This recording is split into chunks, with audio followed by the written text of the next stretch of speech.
Up to 12% of the internet's total bandwidth is used on porn. Porn is not the sideshow of the internet. It's the main event. It's one of the most viewed categories of content online, with websites like Pornhub alone getting as much traffic as Netflix, Amazon, and TikTok. I might start uploading my videos there. So it is worth asking, who owns all the porn? Before we jump into the video, please be aware that I finished the edit, uploaded it, and then YouTube flagged it as inappropriate because I was using the official logos of adult websites.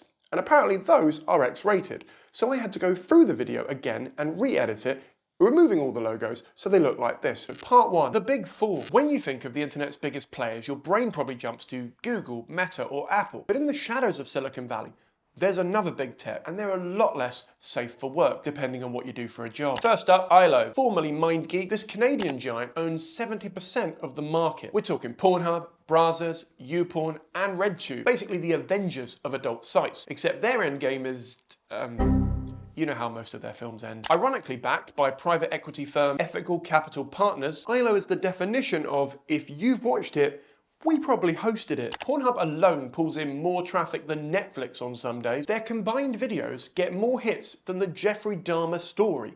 Although to be fair, that is a hard wank, depending on what you're into. Next up, Hammy Media. They run X-Hamster, which sounds like a memorial site for your dead pet, but that couldn't be further from reality. They are the second largest player in the game, and you can think of them as Pornhub's edgier cousin. Then there's Multimedia LLC. You might have never heard of them, but you've definitely seen their work. They own Xvideos and XNXX, two of the most visited adult sites in the world, and two domain names that Elon would love to get his hands on. They keep things low key, but their reach is anything but. We're talking billions of visits a month. That's trillions with a B. And finally, OnlyFans, the wild card, the smallest brand, but probably the most well-known. It's the platform that has flipped the power dynamic, giving creators direct control and access to their fans. It's independently owned by Phoenix International and run by Leonard Ravinsky, who quietly made a crap ton of money while giving sex workers a seat at the table. In terms of cultural influence, they're right up there with Girl Dinner or Moo Deng. Together, these four companies control the lion's share of adult content online. They decide who gets seen, who gets paid, and what content becomes the norm. What could possibly go wrong? Part two, the power problem. Despite its massive reach and influence, the industry is increasingly in the hands of just a few players. These four companies dominate the ecosystem. It's like if every movie studio, cinema, and streaming platform were owned by the same four people, and they ran the Oscars. That much power means they get to set the rules for performers, studios, and for us, the great unwashed. And those rules are not always fair, transparent, or even legal. From exploitative pay, to mining our data, to, and I'm putting this lightly, dodgy moderation, the issues really stack up. But we'll look at this in more detail later on in the video.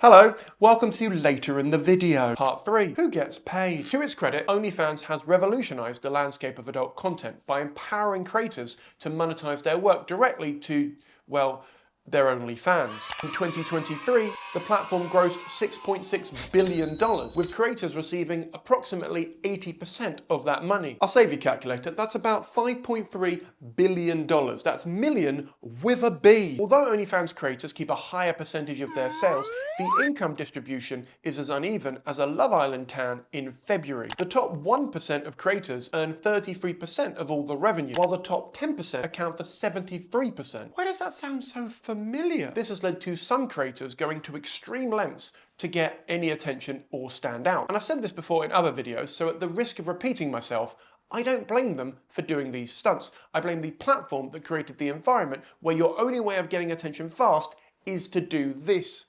Anyway, X-Hamster and Pornhub pays verified accounts around 65% of the revenue from their videos, a full 15% less than OnlyFans. And remember, they only make money when their videos are viewed, whereas with OnlyFans, you get a monthly subscription even if they haven't watched any of the content. That's why the subscription model helps creators more than ads, and my Patreon is linked below. They can also make money from tips and custom videos, where the split is pretty much the same. Studios tend to pay a flat fee, but they control the videos. Part 4, privacy and data. We've talked about who owns the porn, but who owns the data that powers the back end? Oi oi. The data that powers the algorithm and the ad platform is a pretty big part of their business model, and the internet. After all, while most industries try to catch up with tech trends, porn sites often set them. Streaming, porn did it before Netflix. Online payments, adult sites have very much shaped the modern e-commerce landscape. Custom advertising, Completed it. Porn were there first, optimizing eyeballs before it was cool. Sidebar, it was never cool. In many ways, you could say it's the web's oldest profession. And I've done a full video on how porn leads tech innovation, linked below, if it's out.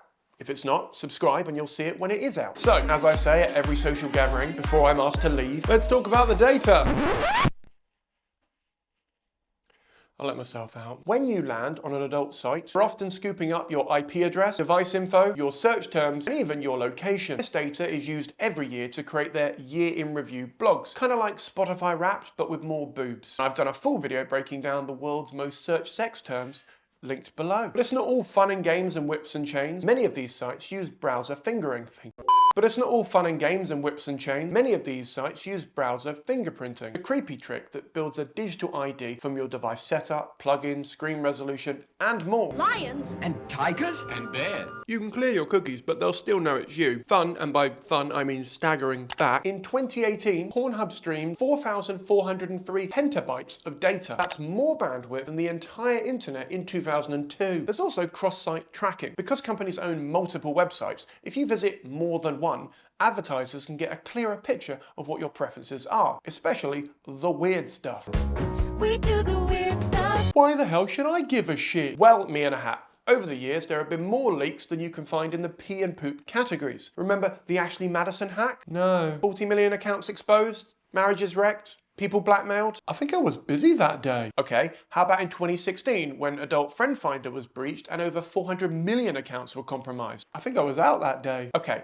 The point is, if they get 10% of the internet's traffic, that's a lot of our data, and that data isn't always looked after. And although we click OK to the cookie policy, how many people have stopped pre-wank to have a browse? One kinky mofo must have done that. Yeah, okay, I bet some people read that sort of thing to get in the mood, but personally, I don't. Really? It's not me. And as I covered in this video, the terms are often too long, boring, or hard to read. So are we really consenting to them? This video is linked below. Basically, porn online is an oligopoly. So remember, you're not just watching. There's 4 companies watching you back. What is the world coming to? Godspeed.